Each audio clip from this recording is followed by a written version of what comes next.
The Freelander forces are running rampant, the Edaran leadership is scrambling, and the battle is only getting more intense. Who will be the ones who stand? Well, let's get into part 1 of the chapter after a quick message to our Heroes of Edara. Hey there, this is Colin, creator of the 7th Valkyrie. If you're hearing this, it means you're listening to the public version of TABTA. And I really appreciate that. It keeps the algorithm happy, it keeps us growing. But if you want to get a little fun personal message every week with behind-the-scenes stories, funny little bits, other insight into the creative process, you can hop over to our Patreon and become a Hero of Edara. You'll support the series, you can shape the future of the 7th Valkyrie, and find a whole lot of fun bonus content along the way. You can get started completely for free, and then if you decide you want to chip in and get bonus content, early access, and a whole lot more and help us along the path of heroes towards a whole lot of cool checkpoints, then you can do that. It's patreon.com/7th Valkyrie, that's 7THVALKYRIE, and give it a look. With that, on into the show.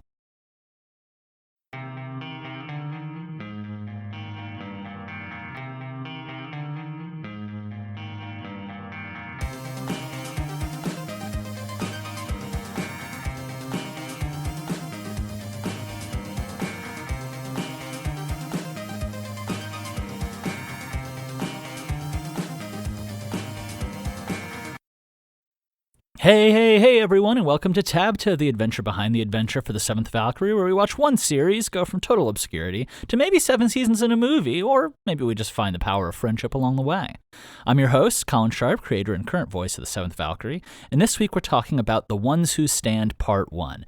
Now, spoilers, guys, if you haven't read Chapter 32, Season 2, Chapter 32, Part 1, which is The Ones Who Stand, hold up, pause, go listen to that, or put this on break until you can go back to the Patreon version later, because I don't want to spoil anything. But if you're with us, if you're listening currently, then let's rock and roll. So let's start out inside the episode. Now, Meridia is making her way back from the barge, taking stock of the bay from the Edaran perspective, and it's not looking good. The bay itself has been conquered, which is creating an infuriatingly slow swim back for her. And as you'd expect, on shore, the remaining Edarans are reeling. Their leadership was exterminated. Their soldiers in the bay were caught off by, the sudden, breaking of the front line, as well as all the betrayals of the people from Mandus.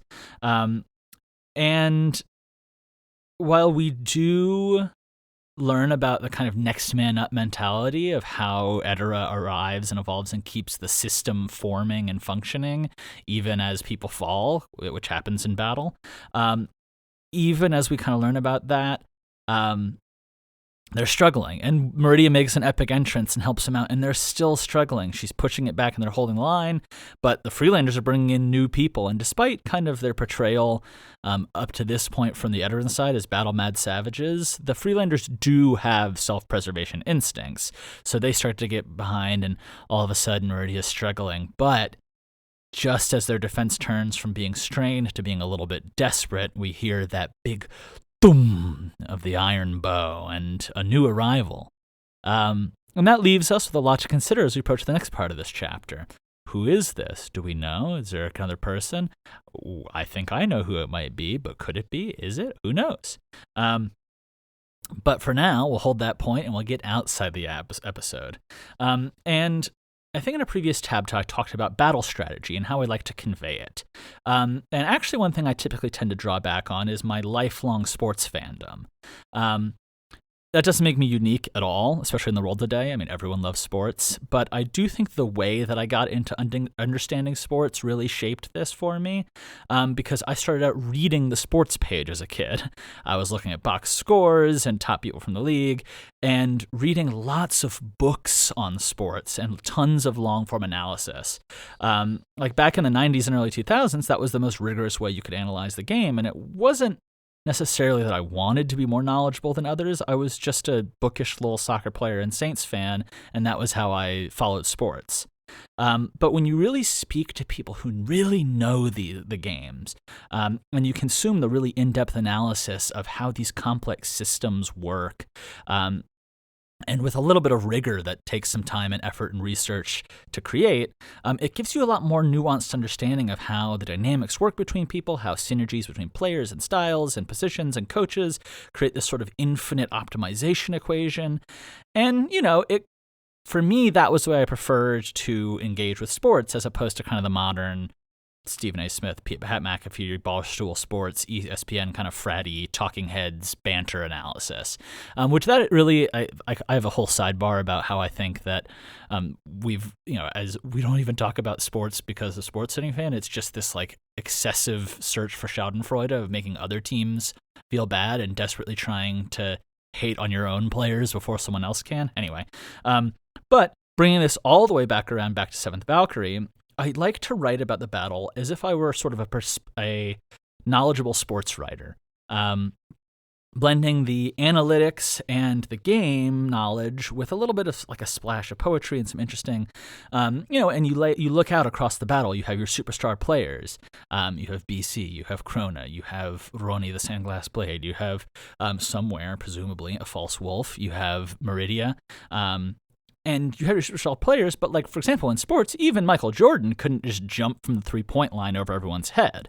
What made him the best was the way that he applied his incredible individual skills in certain situations and shaped the flow of an entire game. And that's how I think of some of these epic battles, and that's how I think about the role of some of these players. That they're players on a team, and some of them are have way more of an impact than others. But some, it's just about the right moment. And now, who our Michael Jordan is, who our Gretzky's are, who our Neil Bradmans are, and who are our flashy burnouts and people who, the story's bigger than the actual the sizzle is bigger than the steak. Well, we'll figure that out.